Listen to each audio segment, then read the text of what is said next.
Bonjour à tous les Togolais de par le monde.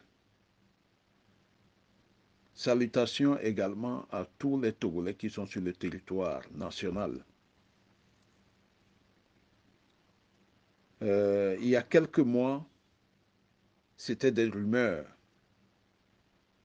sur le changement de la constitution du Togo. Aujourd'hui, c'est devenu des clameurs. Et comme le disent les Ivoiriens, c'est versé war.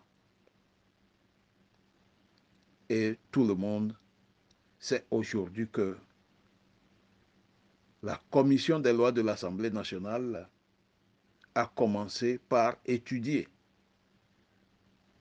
une nouvelle constitution imposée par Faure et ses amis. Donc, avant de rentrer dans le vif du sujet, et comme depuis le début de l'année, je n'ai pas pris la parole, je voudrais présenter mes condoléances les plus attristées à la famille de Monseigneur Philippe Fanoukou-Podjo, à tout le peuple togolais, à sa famille politique et au clergé du Togo. En deuxième position, je voudrais présenter également mes condoléances les plus profondes à la famille biologique du docteur Gabriel Messan Kodjo Agbeome, à sa famille politique, également à tout le peuple togolais. Ces deux disparitions inattendues nous affectent profondément. Maintenant, voilà un autre devoir de maison que Faure Gnassingbé vient de nous jeter dans la figure.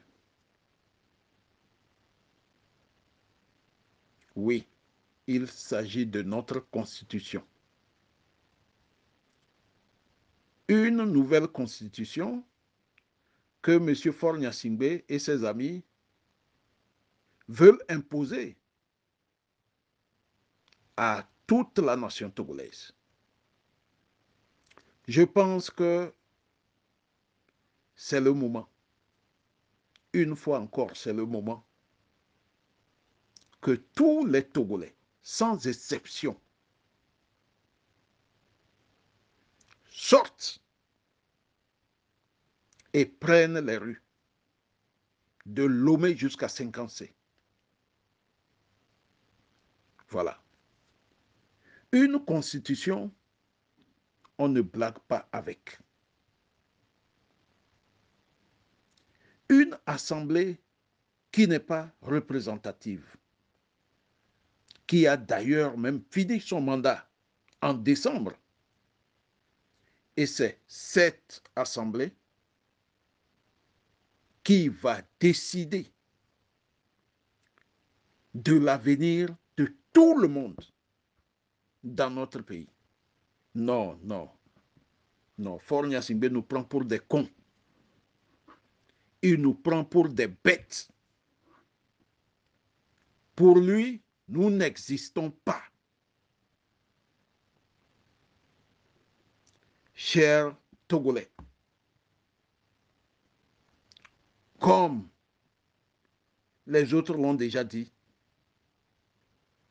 indignons-nous cette fois-ci-là. Indignons-nous sérieusement. Les hommes politiques ont commencé.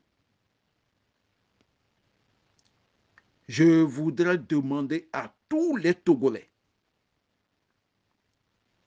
sur le territoire comme à l'étranger, de se lever comme un seul homme pour empêcher cela.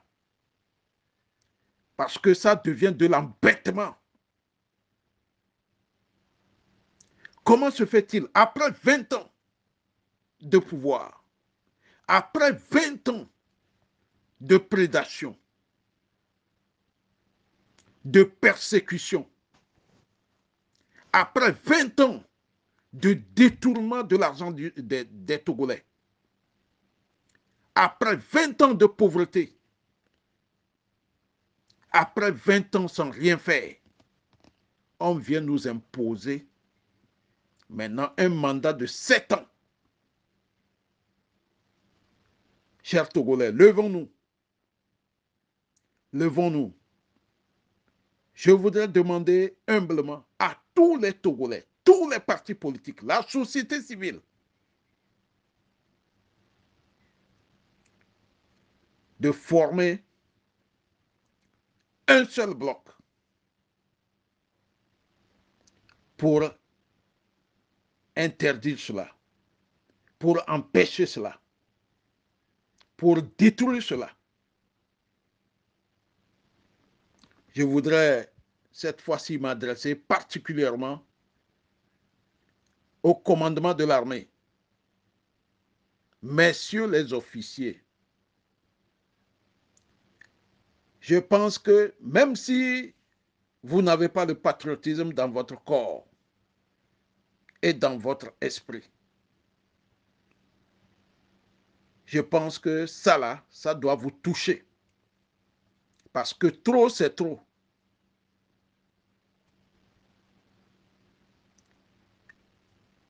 Messieurs les officiers,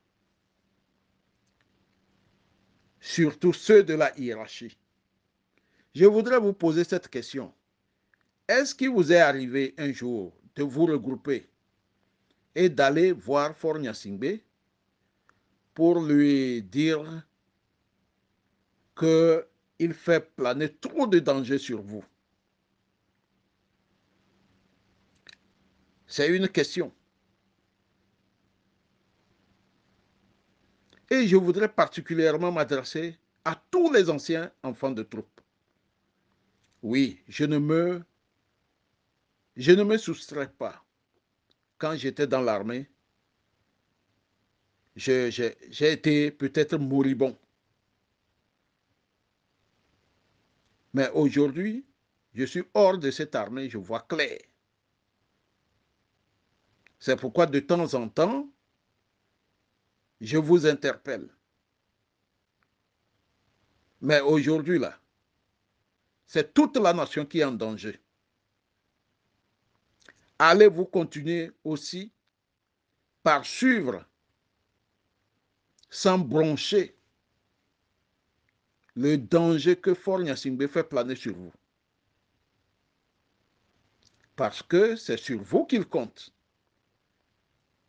pour embêter tout le peuple togolais. Plus de 8 millions de Togolais. Je pense que l'heure est venue pour faire votre choix que de continuer par protéger quelqu'un qui ne se soucie même pas de notre pays. Vous tous, vous savez ce que ce monsieur fait en longueur de journée. Vous vous taisez parce que.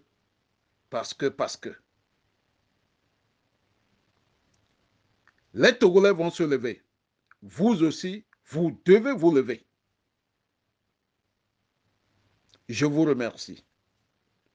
C'est Olivier Ama.